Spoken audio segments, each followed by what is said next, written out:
ඒක නිසා ඔබට අවස්ථාවක් එන හැම වෙලාවකම පින්විතනි ඒක පැහැර හැරගන්න නැතුව පුළුවන් තරම් පින එකතු කරගන්න වැඩ පිළිවෙලක් කරන්න. දැන් හෙට කර්ණ ජීවිතේ වඩම්මනකොට පින්විතනි හැමෝටම එකතු වෙලා ඒක පූජා කරගන්න බැරි වෙයි. නමුත් ඒක නෙමෙයි ඔබ කරන්න ඕනේ. එතනට පොරකන එක නෙමෙයි ඔබ කරන්න ඕනේ පින්විතනි. එතනට පොරකන්න ගියාට පස්සේ ගෝයින් යන්ත තියාගත්ත අත තියාගත්ත හරිය දැන් අත තියාගත්තාම පින පිරෙනවා කියලා හිතන්නේ.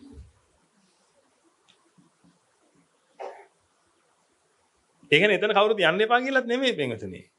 ඔබට තියෙන්නේ පින්විතනි හොඳට මතක තියාගන්න මේ පින කරන්නේ ඒක කලාවක් තියෙනවනේ පින කරන. ඉන්නේ කලාවට කරන්න පින්විතනි. කලබලකාරී තැනකදී ඔබ හැමතිස්සෙම අනිත් අයට අවස්ථාව දීලා ඔබගේ හිත ටක් ගාලා සංසුන් කරගන්න. මොකද පින වෙන්නේ නැහැ ඔය අතේ. අතින් ඇල්ලුවා කියලාවත් ඉහේ තියාගෙන ආවා කියලාවත් එහෙම පින් වෙන්නේ නැහැ පින්විතනි.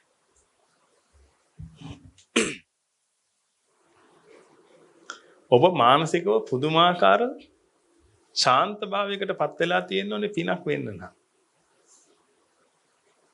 ඒක නිසා මානසික ශාන්ත භාවය කියන එක අන්න ඒ වෙලාවේදී දකින්න. මම මේ කොයි මානසික තලයකද දැන් ඉන්නේ කියලා. එතනට පොරකන්න ගිය ගමන් පින්විතනි වෙන්නේ ඔබගේ මානසික ශාන්ත භාවය නැති වෙනවා. ඒ නැති වෙලා පින්විතනි ඔබට ඒ පිනට අතහිත තියාගන්න බැරි වෙනවා.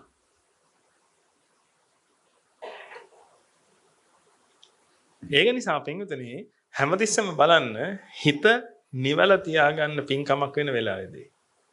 ඒකට හොඳම ක්‍රමය තමයි පින්විතනි අදාළ පාර්ශවයන්ට එතනට යන්න දීලා ඔබ මක් කරන්නද?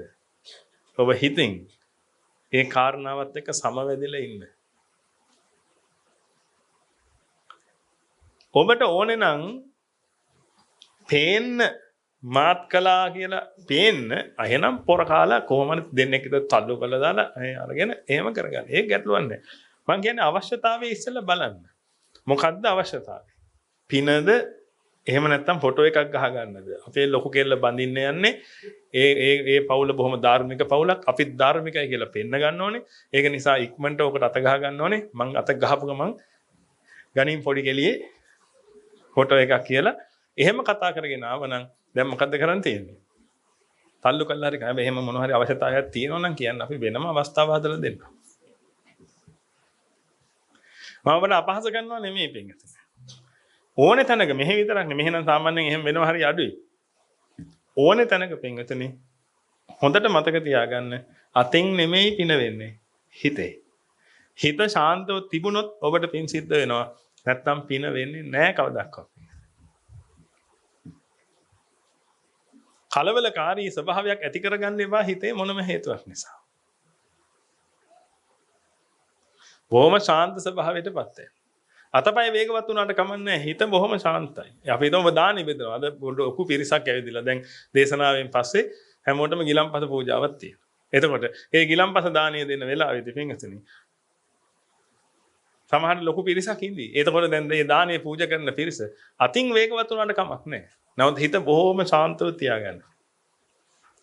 මොකද ඔබට ලොකු අවස්ථාවක් වෙනවා. මේ ඉන්න ඔක්කොටම කන්න දෙන්න තනියෙන් ඔබට බෑ. එහෙම පුළුවන් අයත් ඇති.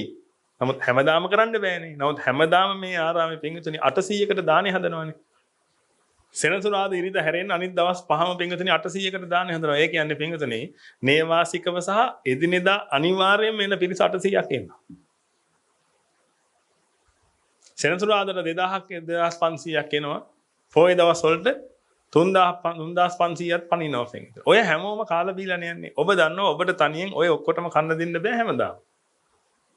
එහෙම සල්ලියක් ඔබ ගාව නැහැ.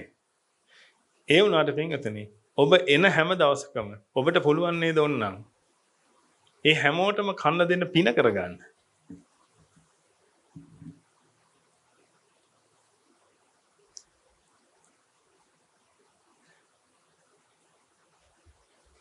හැමදාම 800කට කන්න දෙන්න පුළුවන්. මේ භික්ෂුන් වහන්සේලා කියන්නේ සිව්වණක් පිරිස. කෙලින්ම නිවන පිණිසම කැප වෙලා ඉන්න සිව්වණක් පිරිස.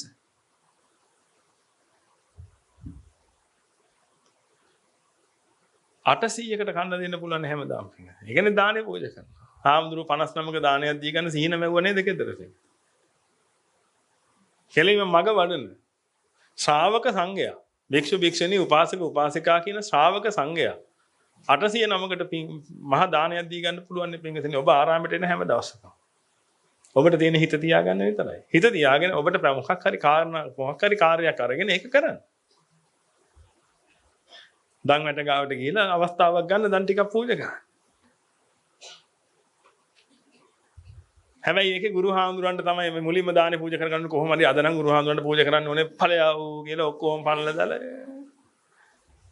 ඒ හොඳයි ෆොටෝ එකකට මේක.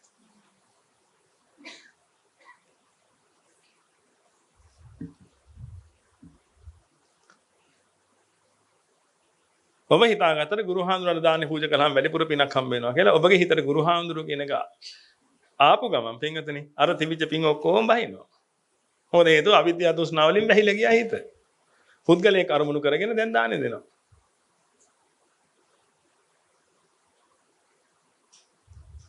මහා සංඝයාගේ මහා ගුණේ අනුමෝදන් වෙලා මහා ගුණයට හිත තියලා පින්වතුනි ඔබ දානේ පූජා කරනවා නම්